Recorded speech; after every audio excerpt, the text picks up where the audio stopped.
কি হলো তোমার কাজের মাসি? এভাবে হাঁ করে কি দেখছো তুমি? এই শোনো, বড্ড বেশি ফাঁকি দিচ্ছ কিন্তু তুমি আজ। তোমাদের চৌধুরী বাড়ির আদুরে মেয়ে অলি এখন যদি চ্যাটার্জি বাড়ির কাজের মাসি হয়, কি হবে বলো তো? দাঁড়িয়ে থেকো না এভাবে, শুধু সময় নষ্টই হচ্ছে। এরপর আরো অনেক জামা কাপড় রাখা আছে যেগুলো তোমাকে কাচতে হবে। আরে এখনো তো কিছুই করিনি, এরপর কখন রান্না করবে, কখন আমরা সবাই খাবো? তুমি তো জানো বৌদি, আমার হাজবেন্ড একদম খিদে সহ্য করতে পারে না।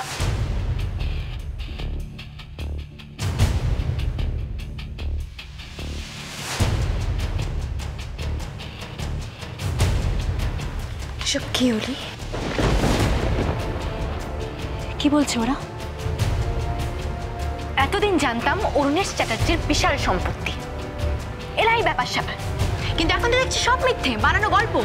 বৌরানী, বৌরানী তো বাড়িতে কাজের লোক রাখার মতো সামর্থ্য নেই। না বৌরানী, না হলে বাড়ির বউকে দিয়ে বাড়ির কাজ করাতে হয়, ঘর মোছাতে হয়। কি ব্যাপার কনক, সাত সকালে এসে এখানে উপস্থিত হয়েছো? Any problem? তুমি যেখানে রয়েছো তিস্তা, সেখানে কোনো প্রবলেম না হওয়াটাই অসম্ভব নয় কি? তুমি বলবে না? আমার নাম মিসেস তিস্তা চ্যাটার্জি, আমি তোমার ননদ অলির শাশুড়ি। যাকটাও ভালো, আমার ননদের নামটা এখনো তুমি ভুলে যাওনি। এতদিন তো মনে আছে, তবে খুব শিগগিরই এমন একটা সিচুয়েশন হবে কনক, যেখানে আমার কেন তোমাদের সবারও নামটা মনে করতে বেশ কষ্ট হবে। তিস্তা, কত নিচে নামবে তুমি? ঠিক ততটা নিচে যতটা নামলে তোমাদেরকে উপর থেকে নিচে নামানো যায়। এই আশাটা তোমার কোনোদিনও পূর্ণ হবে না। আমি থাকতে আমার বাড়ির কারো কোনো ক্ষতি করতে দেবো না, এমনকি অরিনও না। এত কনফিডেন্স? অলি, তোমার পায়ে কি হয়েছে? এটা কনক, দেখো ওর পায়ে কি হয়েছে। কি হয়েছে এটা? অলি, কি হয়েছে এটা? অলি চুপ করে আছে কেন, বলো। অলি, কে করেছে এটা?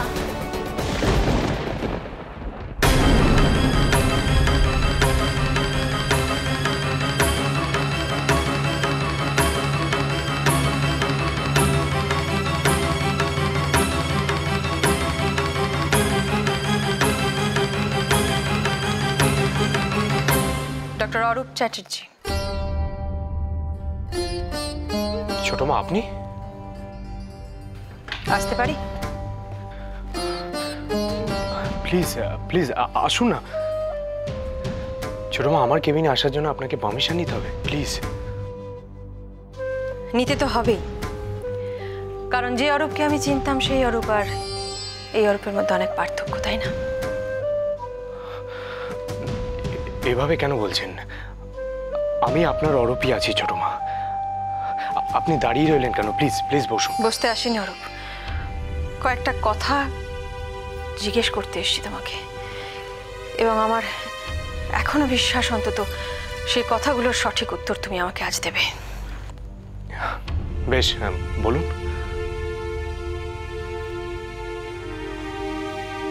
তুমি অনাথ জেনে তোমাকে আপন করে নিয়েছিলাম অরূপ, তোমার উপর ভরসা করে আমার একমাত্র মেয়ে অলিকে সঁপে দিয়েছিলাম তোমার হাতে। কি অন্যায় করেছিলাম, কি অপরাধ করেছিলাম অরূপ, বলতে পারো?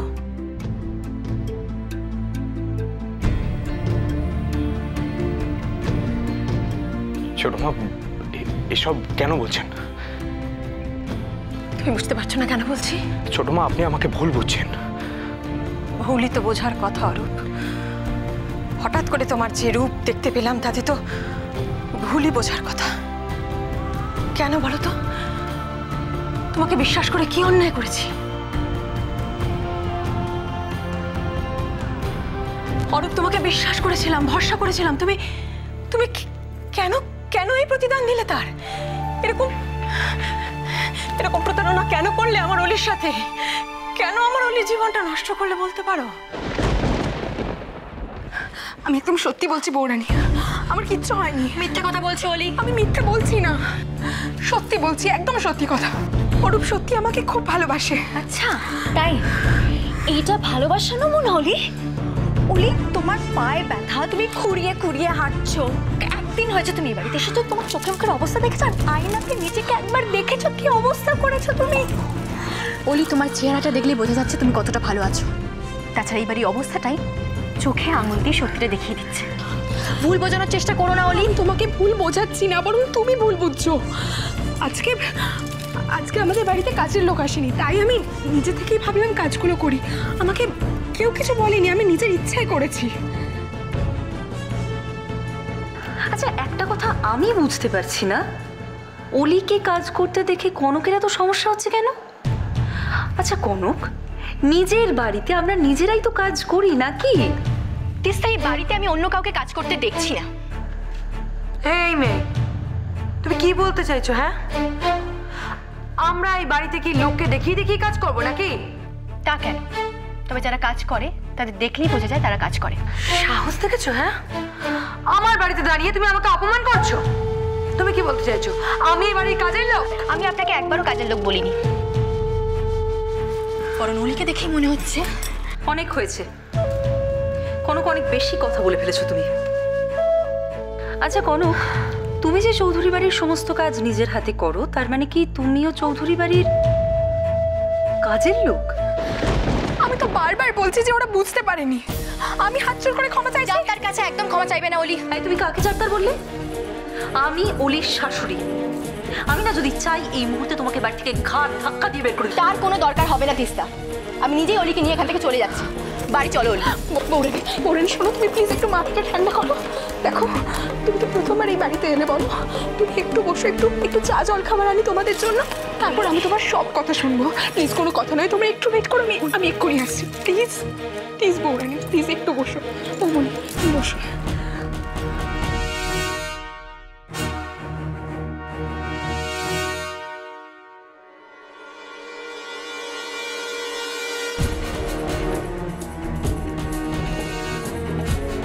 এই বাড়িতে তো দেখছি অনেক অনেক রহস্য লুকিয়ে আছে। কনক শোন না, তুই এখানে একটু বস, ম্যানেজ কর। আমি ততক্ষণে টুক করে এই বাড়িটা একটু দেখে আসছি, বুঝলি? দাঁড়াও, আমার তোমার সঙ্গে কিছু কথা আছে।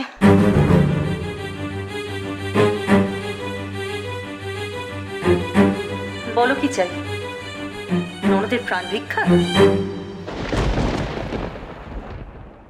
ছোট মা, আপনি তো জানেন ড্যাড দীর্ঘদিন বাইরে ছিলেন, আর সেই পুরো সময়টাই আমি দার্জিলিংয়ে হস্টেলে থেকে বড় হয়েছি। বলতে পারেন জীবনটা একরকম অনাথের মতোই কেটেছে। আপনার যদি বিশ্বাস না হয় তাহলে আপনি আমার স্কুল হস্টেলে খোঁজ নিয়ে দেখতেই পারেন। কোনো দরকার নেই। তারপর কলকাতায় কবে এলে? স্কুল শেষ হওয়ার পরে কলকাতায় মেডিকেলে চান্স পেলাম, আর সেই প্রথম আমার কলকাতায় আসা। তখন অরুণেশের সঙ্গে দেখা হয়নি? না ছোট মা, ড্যাড তো শুধু আমায় টাকাই পাঠাতেন, আমার প্রতি তার কোনো দায়িত্ব কর্তব্য কিচ্ছু ছিল না। এমনকি আমার সাথে কোনোদিনও দেখাও করতে আসেননি। এটা একমাত্র অরুণেশের পক্ষেই সম্ভব। আমার খুব অভিমান হতো ছোট মা, খুব অভিমান হতো। আর তখনই ঠিক করেছিলাম যে খুব তাড়াতাড়ি আমি একদিন নিজের পায়ে দাঁড়াবো। কোনোদিনও ড্যাডের পরিচয়কে আমার জীবনের ওপর পড়তে দেব না আমি। তারপর তারপর তারপর কলকাতায় থাকা আর ফুলদিদিনের মাধ্যমে আপনাদের সাথে পরিচয়। সেই প্রথম আমি সত্যিকারের একটা ফ্যামিলি পেয়েছিলাম। ছোট থেকে জীবনে জমে থাকা কষ্টগুলোর উপর ঠিক মলমের মতো আপনাদের ভালোবাসা পেয়েছিলাম। অরুণেশের সঙ্গে তারপর দেখা হলো কবে? সেটা আপনাদেরই মাধ্যমে। বিশ্বাস করুন, এত অভিমান হয়েছিল যে আমার ড্যাডের সাথে কথাই বলতে ইচ্ছা করছিল না। আমি তো চিনেও ড্যাডকে না চেনার অভিনয় করে গেছি। কিন্তু একদিন হঠাৎ আপনার মতোই ড্যাড আমার সাথে দেখা করতে চাইল। আমি জানতাম বাবাই তুমি আমার যোগ্য সন্তান। আমি যে আপনারই সন্তান সে বিষয়ে আমি নিজেই শিওর নই ড্যাড। ও সরি, আসলে অভ্যাসের বশে ড্যাড বলে ডাকি। বাবাই আমি তোমার অভিমান বুঝি। চিরটা কাল আমি নিজের কাজ নিয়ে বিজি রইলাম, কিছুক্ষণ সময় অবধি আমি তোমায় দিতে পারিনি, কিন্তু বিশ্বাস করো ভগবান সাক্ষী আছেন, আমি জীবনের প্রত্যেকটা দিন প্রতিটা মুহূর্ত আমি তোমায় মিস করেছি। শুধু কাছে আসতে পারিনি, কিন্তু দূর থেকে তোমার প্রত্যেকটা প্রয়োজনের দিকে খেয়াল রেখেছি।